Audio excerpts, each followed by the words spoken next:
Hello and welcome to Edify concept. I hope आप सभी का इंग्लिश लैंग्वेज का एग्जाम काफ़ी अच्छा हुआ होगा। अब आपका नेक्स्ट एग्जाम होने वाला है इंग्लिश लिटरेचर का। आज इस वीडियो में हम पूरी बात करेंगे कि आपको कैसे इस एग्जाम के लिए प्रिपरेशन करनी है और इसको कैसे अप्रोच करना है। तो फर्स्ट ऑफ ऑल बात करते हैं आपके सिलेबस के बारे में। फर्स्ट चीज़ तो इंग्लिश लिटरेचर में है आपकी ऑब्वियसली मर्चेंट ऑफ वेनिस, जिसमें आपके एक्ट 3, एक्ट 4 एंड एक्ट 5 आपको तीनों पढ़ने हैं। एक्ट 3, 4 एंड 5 तीनों आपके सिलेबस में है। देन शॉर्ट स्टोरीज में आपको ये 5 स्टोरीज पढ़नी है। अब ये देखो, इन 5 स्टोरीज में से an angel in disguise and all summer in a day से क्वेश्चंस लास्ट ईयर यानी 2023 बोर्ड एग्जाम में आए हुए हैं। तो इनके दोबारा इस साल आने के चांस काफ़ी कम है। जनरली चैप्टर्स को इतनी जल्दी रिपीट नहीं किया जाता। इस साल जो हाईएस्ट चांसेस हैं जो स्टोरीज आने के, वो हैं the little match girl and the blue Beed. Because ये देखो, ये लास्ट टाइम आए हुए थे 2020 में, इसीलिए मैंने इन स्टोरीज के आगे स्टार भी लगा रखा है। इसलिए little match girl and blue Beed के आने के हाईएस्ट चांसेस हैं। तो इन स्टोरीज को तो आप अच्छे से पढ़ के जाना। एमसीक्यूज तो ऑब्वियसली आपके पूरे सिलेबस से ही आते हैं, बट सब्जेक्टिव पार्ट में इन दो स्टोरीज के आने के चांसेस काफ़ी हाई हैं, the little match girl and the blue bead. Then अगर पोएम्स की बात करें तो ये 5 पोएम्स आपके सिलेबस में हैं, जिसमें से daffodils and I know why the cage bird sing 2023 में आए हुए हैं। अगेन इन दो पोएम्स के इस साल आने के चांसेस थोड़े से कम हैं। द पेट्रियट लास्ट टाइम आया था 2019 में, तो इसके काफ़ी हाई चांसेस हैं कि ये इस साल ज़रूर आएगा। वैसे तो देखो, आपको पाँचों की पाँचों पोएम्स पढ़नी है एमसीक्यूज के लिए, बट सब्जेक्टिव पार्ट के लिए आप द पेट्रियट को अच्छे से प्रिपेयर कर सकते हो, बिकॉज इसके काफ़ी हाई चांसेस हैं कि इस साल ज़रूर आएगा। तो ये था आपके सिलेबस का एक ओवरऑल एनालिसिस।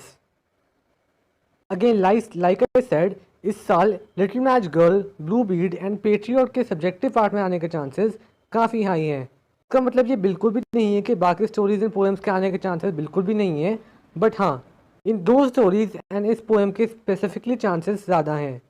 तो आप इन तीनों को ज़्यादा अच्छे से प्रिपेयर कर सकते हो, बिकॉज इनके चांसेस आने के काफ़ी हाई हैं। तो ये हो गई आपके सिलेबस के बारे में बात। अब बात करते हैं आपके इंग्लिश लिटरेचर एग्जाम के पेपर पैटर्न के बारे में। तो एज यूजुअल ये एग्जाम भी होता है आपका 80 मार्क्स का, टोटल 80 मार्क्स।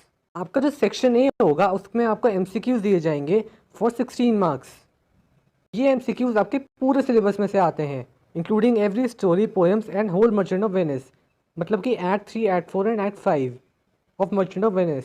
सेक्शन बी जो होगा वो आएगा स्पेसिफिकली मर्चेंट ऑफ वेनिस से।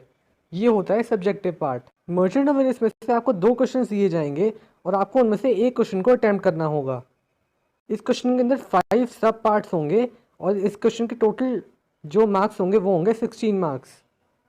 और ये जो 2 क्वेश्चन आएंगे ये आएंगे अलग अलग एक्ट से।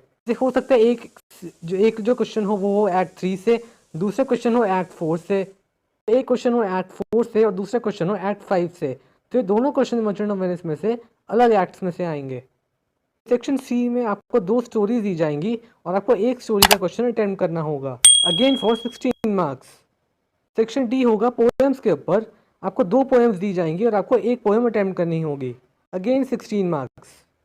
ये चारों करने के बाद आपको लास्ट में एक और क्वेश्चन अटेम्प्ट करना होगा फ्रॉम आइदर सेक्शन बी, सी और डी।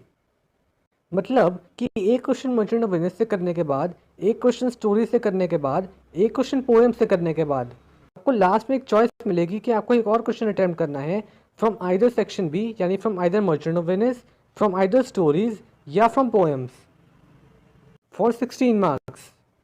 और ये पूरे बन जाते हैं आपके 80 मार्क्स।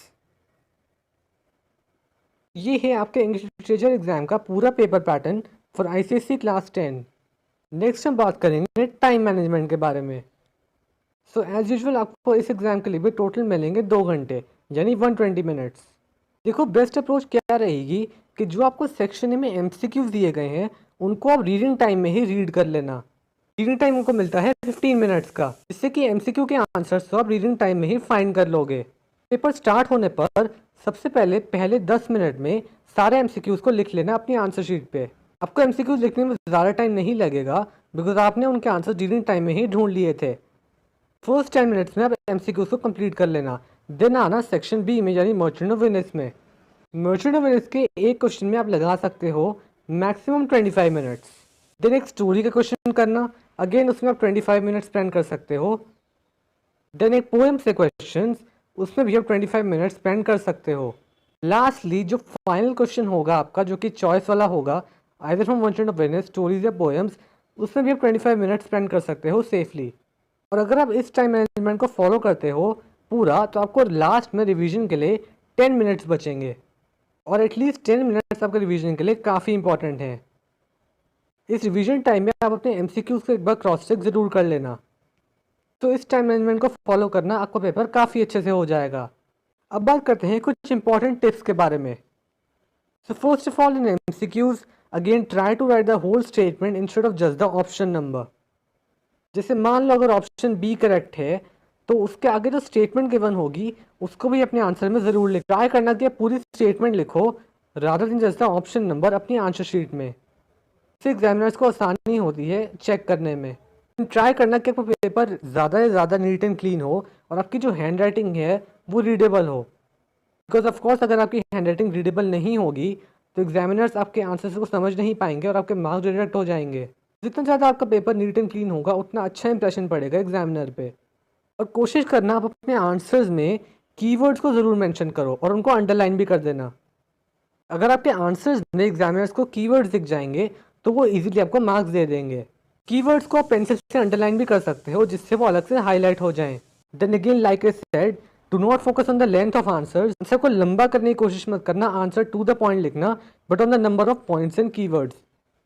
आंसर्स को लिखना टू द पॉइंट, बट उसमें सारे कीवर्ड्स एंड पॉइंट्स को ऐड कर देना। आंसर की लेंथ पे देखो आपको ICSE में मार्क्स नहीं मिलते, आपको मार्क्स मिलते हैं कीवर्ड्स पे और नंबर ऑफ पॉइंट्स पे। और MCQ के लिए फैक्चुअल डिटेल्स को ज़रूर प्रिपेयर करना। जैसे for example blue bead story में जो क्रोकोडाइल था उसकी हाइट कितनी थी।